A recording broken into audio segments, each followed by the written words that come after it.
but he felt the wetness of the animal's tongue licking wildly at his hand. Little Claudio looked into the animal's eyes and saw in there the world he knew only too well. A world of rejection, of pain, of emptiness, of knowing that no one cared for him. He was an orphan. His parents had rejected him and given him up to the orphanage, a soulless place where affection was an alien concept and where the aching for warmth of human contact was palpable. Children would sit in corners and rock backwards and forwards incessantly until darkness came and sleep brought a blessed relief. But on that day, they found them.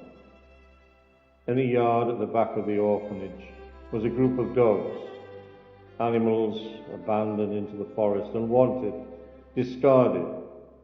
Their eyes, children and animals, told the same story.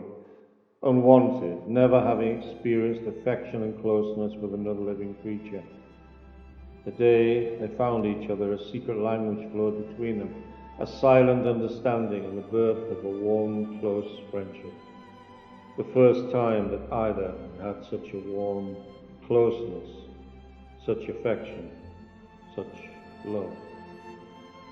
Languid summer days found the children and dogs rejoicing in each other's company, frolicking, playing, and cuddling.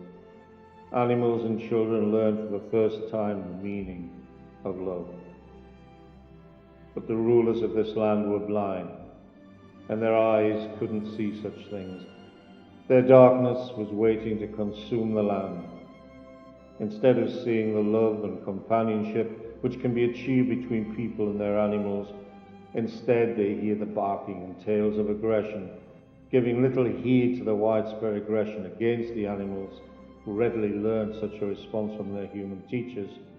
They declared war on the homeless animal population, proudly announcing an eradication of all creatures which found themselves on the barren streets. It was such that the animals were taken from the orphanage yard, from the children. Compassion and affection had been torn apart by a darker force, which gave no cognizance to these frailties of human emotions. The dogs would be held in a shelter for 14 days before being killed. The death sentence had been applied. They would soon be no more.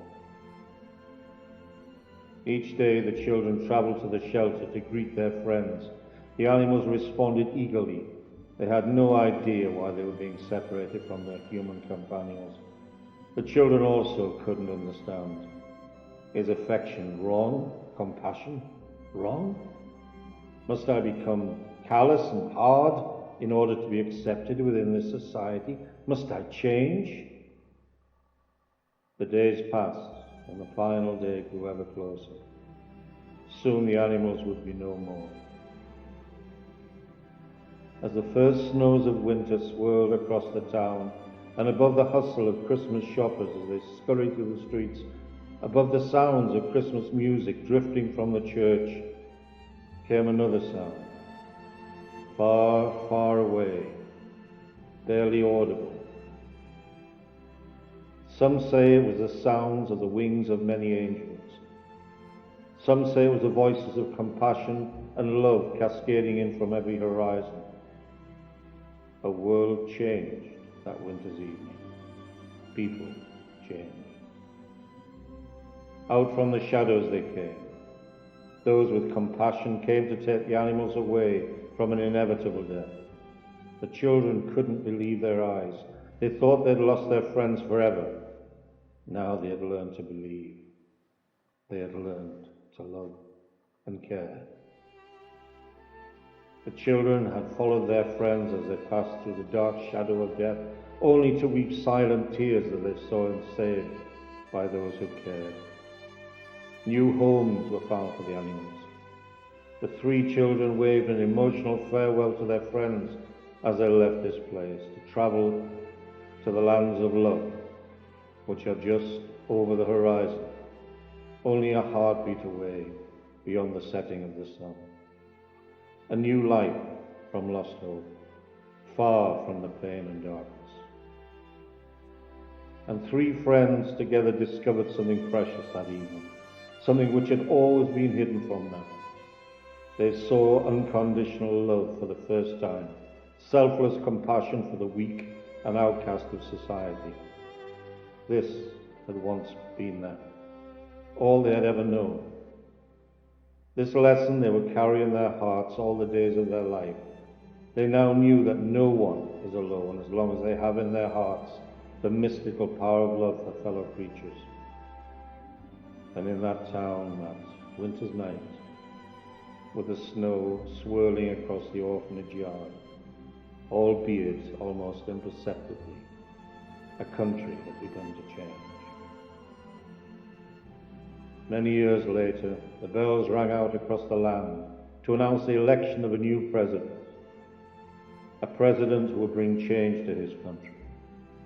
Laws of compassion, laws of justice, laws of protection for the weak and abandoned in society.